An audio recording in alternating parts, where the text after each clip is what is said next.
gusto saludarlos. Mi nombre es América Hortensia Guayana y Merel, abogada de procesos disciplinarios de la UGEL Huacaybamba. El motivo de la presente es acercarnos un poco a lo que es calidad de aprendizaje o mejorar nuestros aspectos respecto a este tema. Vemos entonces aquí, si analizamos la calidad de aprendizaje, tenemos que ver también aquellos problemas sociales que afectan a nuestros estudiantes. Cómo es que ellos llegan a aquellas conclusiones en que las manifestaciones primarias de delincuencia, embarazo prematuro, embarazo no deseado, consumo de drogas, los podría satisfacer de alguna forma. Y para esto quiero compartir con ustedes un pequeño cuento de Kotze. Se trata de un sultán que habitualmente recibe sus alimentos, su suministro de alimentos con regularidad, pero ahora de forma inexplicable se ha cortado. El cuidador cuelga los plátanos encima de su jaula y ahora el sultán debe alcanzarlos con los cajones que ha puesto sobre sus pies. Pero el sultán debe pensar. Para llegar a esta conclusión debe pensar. ¿Qué es lo que tiene que pensar? ¿Por qué me quieren matar de hambre? Piensa. ¿Qué he hecho? Piensa. ¿Por qué he dejado de agradarle? Piensa. ¿Por qué ya no quiere esos cajones? Como vemos, esos pensamientos no son correctos. ¿Cuál es el pensamiento correcto? ¿Cómo se utilizan los cajones para alcanzar los plátanos? Sultán arrastra los cajones hasta ponerlos debajo de los plátanos, los apila uno encima del otro, sube a la torre que ha construido, coge los plátanos y piensa, ¿ahora dejará de castigarme? La respuesta es no. Al día siguiente el hombre cuelga nuevamente un racimo de plátanos del alambre, pero también llena las piedras en los cajones, de modo que son demasiado pesados para arrastrarlos. Se supone que uno no ha de pensar por qué ha llenado los cajones de piedras. No ha de pensar esto otro, cómo utilizar los cajones para conseguir los plátanos a pesar de que están llenos de piedra. Uno empieza a entender entonces cómo funciona la mente del hombre. Sultán vacía las piedras de los cajones, construye la torre con los cajones, encarama encima y toma los plátanos.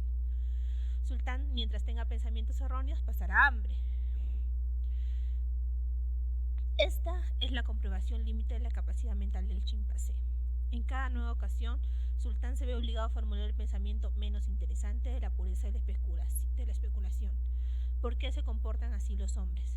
Se ve implacablemente impulsado hacia un raciocinio inferior, práctico, meramente instrumental. ¿Cómo se utiliza esto para conseguir aquello? Y también a una aceptación de sí mismo en cuanto a un organismo primario cuyos apetitos necesita satisfacer. Y les pregunto a ustedes, ¿es el pensamiento que queremos en nuestros estudiantes? ¿Un pensamiento utilitarista lejos de la complejidad del desarrollo humano?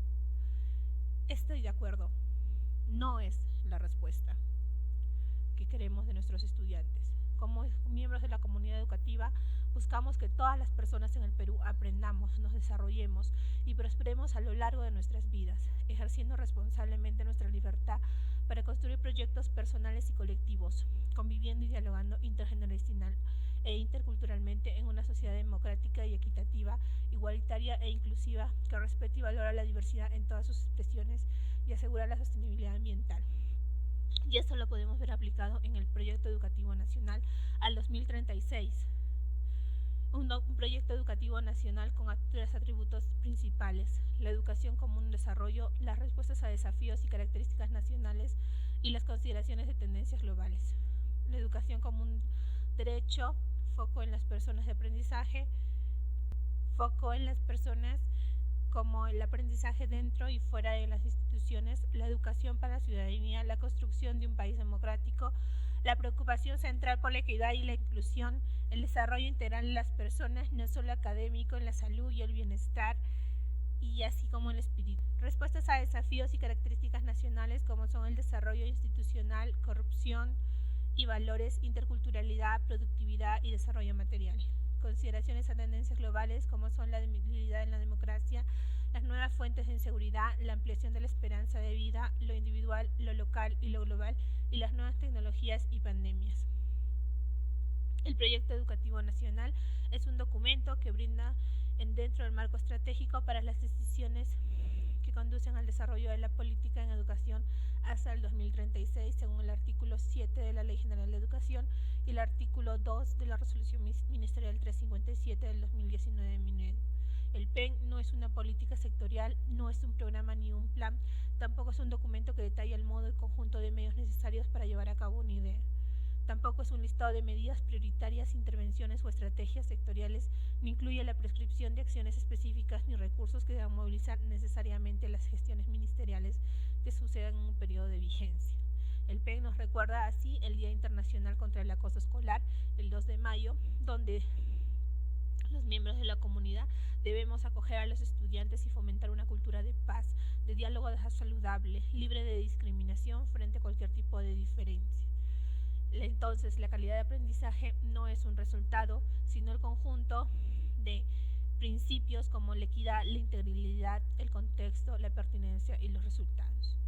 Pero a esta calidad de aprendizaje y tenemos que afrontar diariamente como miembros de la comunidad son los riesgos asociados a la violencia en las que los adolescentes y niños se ven afectados o sujetos al conflicto que se plantea entre asistir al colegio y cumplir con los pedidos de la casa, que donde los padres, por el exceso de trabajo, el poco tiempo para la crianza, la poca comunicación asertiva entre padres e hijos, generan una crianza autoritaria y violenta, ignorando factores individuales como que los niños, niñas y adolescentes crezcan escuchando un discurso que condena la violencia, factores interpersonales que generan una tensión entre los padres,